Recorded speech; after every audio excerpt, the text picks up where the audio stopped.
Good morning. Welcome to Friday morning. It is the 8th of July today. And today's devotion is entitled The Jesus Question. The Jesus Question. Life is full of questions, especially from little kids. Why? Why? Some are large, others are small, some are essential, others are trivial. Some of life's questions are passing curiosities that we ponder once and never return to, but others provide the themes of our lives. These enduring questions are at the core of everything that happens in us and around us. In many ways, the questions we ask of ourselves and of others and of society define who we become.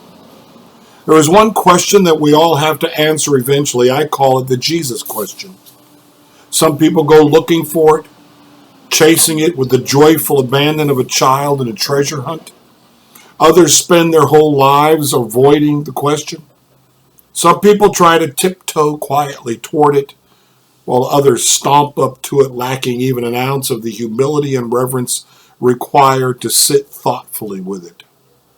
For some people, the question unexpectedly jumps out at them one day in the midst of their daily affairs. Some people discover the question through the once-in-a-lifetime friendship of someone who introduces them to the Jesus they have always known about but never really known. For others, a tragedy drops the question on the doorstep of their lives. Sometimes we fill our lives with noise and busyness to avoid the Jesus question, but then the noise finally dies down and the busyness subsides. The question is still there. It waits patiently to be pondered and answered. There are some people who quote somebody else's answer to the question, but someone else's answer is profoundly insufficient. We each need our own answer to the Jesus question. It is a deeply personal question that requires a deeply personal answer. I suspect that how we deal with this particular question says much about who we are and what we value. I'm sure it has to do with nature and nurture. Then there are the biases, prejudices, and blind spots we carry with us as a result of a lifetime of past experiences. And of course, there are the fears and ambitions that we so often allow to rule our lives. But this type of analysis can also become a way of avoiding the question itself. The question itself is like Jesus. Agree with him or disagree with him. Glorify him or vilify him. Follow him or reject him. About the only thing you cannot do when it comes to Jesus is ignore him. He is inescapable and unavoidable. His fingerprints are everywhere. He changed the world in some ways that most people are aware of and in countless ways that the average person has simply never considered. Try as you might, you cannot escape him. Jesus is the inescapable friend who only ever wants your highest good. Everything that is good and desirable he wants for you even more than you want these good things for yourself. It doesn't matter how rude you are to him, he will wait patiently until you surrender to the wisdom required to delve deep into the Jesus question. The Jesus question is here to stay, not just for Christians, but for all men and all women of goodwill and even men and women of ill will. You can try to ignore it or dodge it or dismiss it, but in the end, everybody has to answer the Jesus question. If we were discussing these things over coffee by now, you would probably want to interrupt and ask, okay, so what is the Jesus question? Several years ago, I was in Israel with a group of pilgrims walking where Jesus walked. On the second day of our trip, we found ourselves at the ruins in Caesarea Philippi. Our guide's name was Nadal. He was learned and wise. He knew the region and history, but you could also tell that for him it was personal. His teaching on that day entranced me. He brought the following story from Matthew's gospel to life, and I have been pondering it in new ways ever since. Jesus was walking with his disciples in the district of Caesarea Philippi when he asked them two questions. The first question was, "Who do people say that I am?" The disciples replied, "Some say John the Baptist, others Elijah, still others Jeremiah or one of the prophets." And that's in Matthew 16:13-20. The second question Jesus asked was, "But who do you say that I am?" This is the Jesus question.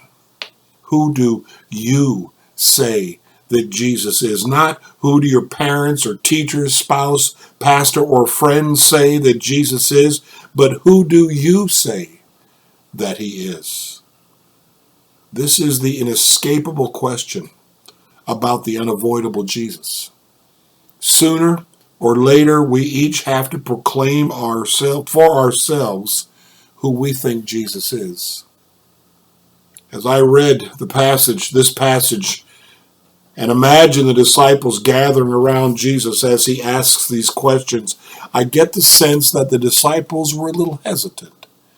Perhaps they were looking around at each other, wondering if these were trick questions. They were richly human, and so I imagine them playfully saying, "You take this one, Peter." There were many aspects to Peter, as there are to us all.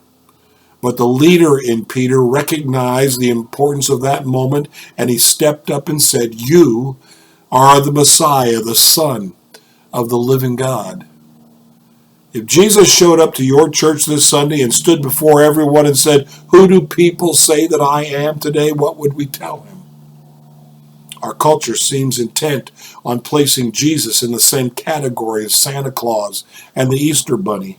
But Jesus is not a figment of Christian imagination. He lived in a place and a time. He walked the earth as you and I do today. The historical evidence of Jesus is irrefutable. Christian records and writings are more comprehensive than any other ancient texts. Jewish historians clearly established Jesus in history, and the major secular historian of his time also acknowledged him. There is also a growing number of people who want to reduce Jesus to just a nice guy. Not the nice guy or even the nicest guy, but just one of many nice guys. As a result of this type of thinking, there are many people who want to reduce the essence of Christianity to simply being a nice person. Countless people and cultures since the time of Jesus have come up with countless ways to diminish who he was and what that means to humanity, history, and each of us individually. Our own time is not unique or different in this way. The world's other major religions believe that Jesus was either a great teacher or a great prophet. It is first interesting and important to note that they do not deny his existence or the fact that he lived and walked the earth at a certain time in a particular place. But Jesus did not claim to be a great teacher or a great prophet. Who did Jesus claim to be? Here's the point to ponder for today. Right now, you have an incredible opportunity to get to know Jesus better. The verse to live that they mention is John 18:38. I came into the world to testify to the truth. Everyone who belongs to the truth listens to my voice. Spoken by Jesus, obviously. The question to consider today is, have you ever really explored the Jesus question, which is, who do you say that I am? Imagine Jesus hear him saying that to you. Put your name in there. Don, who do you say that I am? Put your name in that blank and keep repeating that question to yourself. Ask the Holy Spirit to help you find the true answer, not the right answer that's we may not buy into. And here's the prayer. Jesus, Teach me to never stop seeking you. Help me to seek you in every relationship, place, and situation.